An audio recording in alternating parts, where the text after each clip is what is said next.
వచ్చే నెల మొదటి వారంలోగా ఎన్నికల మేనిఫెస్టోకు తుదిరూపునిచ్చేలా తెలుగుదేశం కసరత్తు సాగుతోంది.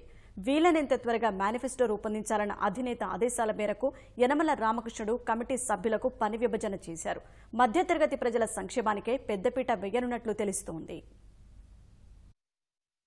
2019 ఎన్నికలకు యనమల నేతృత్వంలో ఏర్పాటైన తెలుగుదేశం మేనిఫెస్టో కమిటీ తొలి సమావేశంలో మహిళా, యువత, మధ్యతరగతి వర్గాలకు మేలు చేకూర్చడంపై చర్చించారు. కుటుంబ వికాసం కోసం 15 అంశాలు, సమాజ వికాసం కోసం 10 అంశాలను మేనిఫెస్టోలో చేర్చాలని నిర్ణయించారు. జీఎస్డీపీ 24 లక్షల కోట్లకు చేర్చడమే లక్ష్యంగా నిర్ణయాలు ఉండాలని అభిప్రాయపడ్డారు. మేనిఫెస్టో రూపకల్పనపై కమిటీ సభ్యులకు యనమల పని విభజన చేశారు. వ్యవసాయ రంగానికి సంబంధించిన అంశాలను అచ్చెన్నాయుడు, కుటుంబరావుకు అప్పగించారు. సంక్షేమ రంగంపై నక్కా ఆనందబాబు, విద్యారంగంపై గంటా శ్రీనివాసరావు, డొక్కా మాణిక్యవరప్రసాద్, వైద్య రంగం బాధ్యతలను ఫరూక్, కిడారి శ్రావణ్కు అప్పగించారు. యువత, ఉద్యోగాల కల్పన అంశాలను కృష్ణయ్య, కుటుంబరావు అధ్యయనం చేస్తున్నారు. మహిళా సంక్షేమం, సాధికారతపై పంచుమర్తి అనురాధ, స్వాతిరాణి దృష్టి సారిస్తారు. స్థానిక సమస్యలపై నిమ్మల రామానాయుడు, వాసుపల్లి గణేష్ అధ్యయనం చేస్తారు. ఈ నెల 25న జరిగే తదుపరి సమావేశానికి జిల్లా తెదేపా పార్టీ అధ్యక్షులను పిలిచి వారి అభిప్రాయాలు స్వీకరించనున్నారు.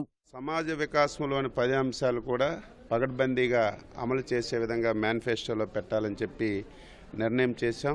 ఈరోజు పెర్ క్యాపిటా 1.42 lakhs ఉంది.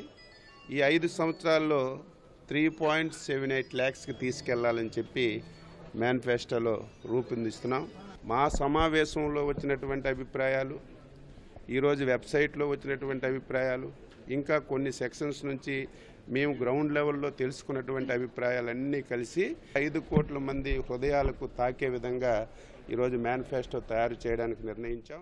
రాష్ట్ర ప్రజల నుంచి సలహాలు కోరాలని నిర్ణయించిన కమిటీ www.tdpmanifesto.com వెబ్సైట్ను ప్రారంభించింది. ఆర్థిక వెసులుబాటును బేరీజు వేసుకుని అన్ని వర్గాలను సంతృప్తిపరచాలన్న చంద్రబాబు సూచనలకు అనుగుణంగా మేనిఫెస్టో కమిటీ చర్చలు జరుపుతోంది.